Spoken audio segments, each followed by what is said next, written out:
You can ruin a good piece of leather in under 5 minutes if you paint it wrong. I almost did. But after some research and some trial and error and call to my mom, yeah, the real MVP, I figured out some rules that actually really work well. And it all starts with one unexpected color: red.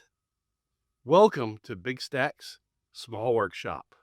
I'm using Angelus acrylic leather paints for this whole project.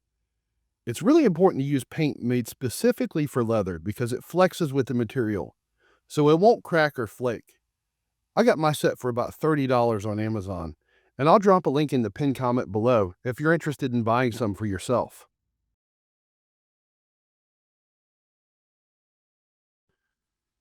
Here's what I didn't expect. Red might be the most important color in your whole leather project. Some pros use red dye instead of paint, but I didn't have dye. So I thinned the paint just enough to make it flow better. And it absolutely made the key areas of my design pop. It's perfect for highlighting the areas of your workpiece that really matter. If you want a focal point, use red. Just don't ever do it. It covered really well with 2 or 3 thin coats, and I noticed something else.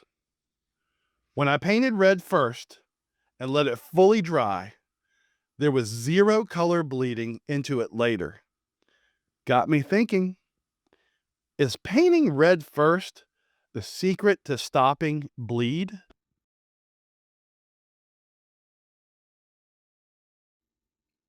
Since I only had the primaries, yellow, blue, and red, plus black and white, I had to mix every other color that I wanted.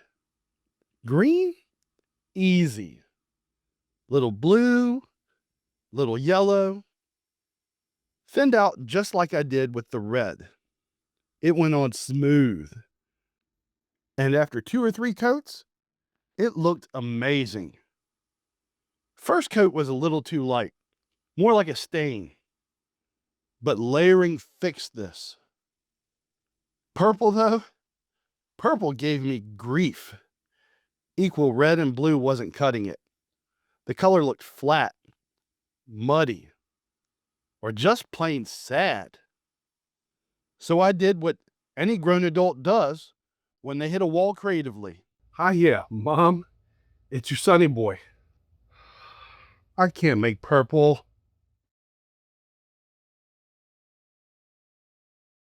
Now, my mom's been painting in oils and acrylics since before I knew how to spell magenta. M-A.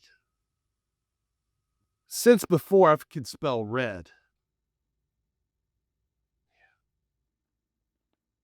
She said start with equal parts red and blue, then shift a little one way or the other. Smart advice, right? I gave it a go, but I still couldn't get the purple that I actually liked. So I made do. But I am going to pick up a proper purple sometime here in the very near future.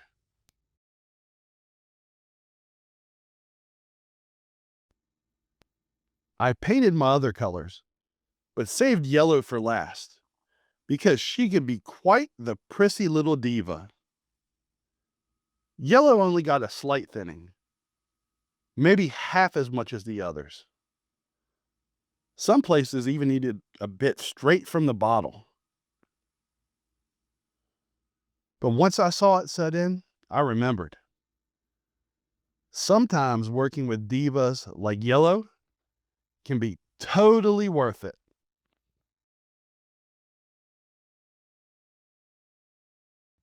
Here's what shocked me. These leather paints can blend just like watercolors.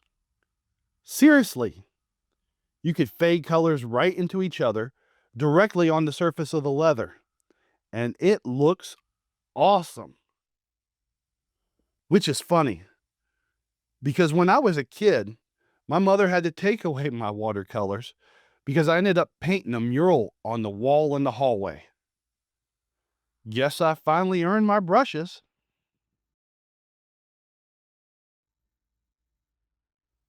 I saved black and white for last. I thinned them both like the others. Mistake.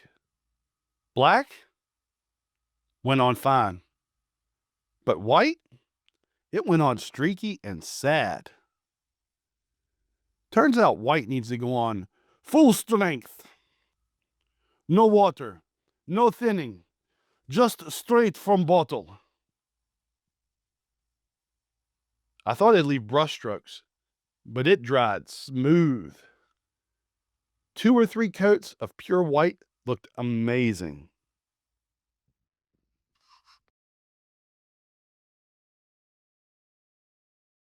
Let's talk about finishing.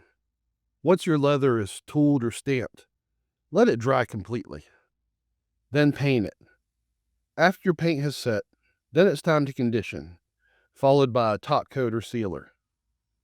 If you want to put antiquing, now's the time to do it, and then put a top coat or sealer on it again. That order is very important, and it matters if you want to have a nice, finished, beautiful project. Speaking of conditioning, I've actually started to use my own leather conditioner. It's called Big Stacks Leather Butter.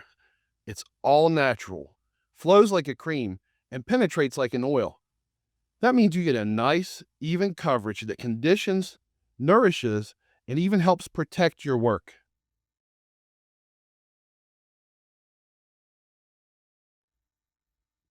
So what did I learn the hard way? Leather doesn't follow the rules of canvas, wood, or anything else. It's its own thing, but that made it kind of fun. Here's the 5 leather painting rules, which I feel are important. 1. Start with red. It behaves well on its own and should be used in smaller doses for highlighting. 2. Thin your paints, except for white and sometimes yellow. 3. Mix your own colors, but don't be afraid to buy the ones that won't behave. 4. Layer everything. 1 coat is almost never enough. And finally, 5. Blend right on the leather. It works just like watercolors. If you learned something today, or you have your own leather painting tips or tricks, do me a favor. Drop them in the comments below. I would love to hear them. If you like weird little experiments that sometimes go off the rails, go ahead and hit that subscribe button. Remember, Big Stacks grows, Big Stacks builds, and Big Stacks makes. And I'll see you next time on Big Stacks Small Workshop.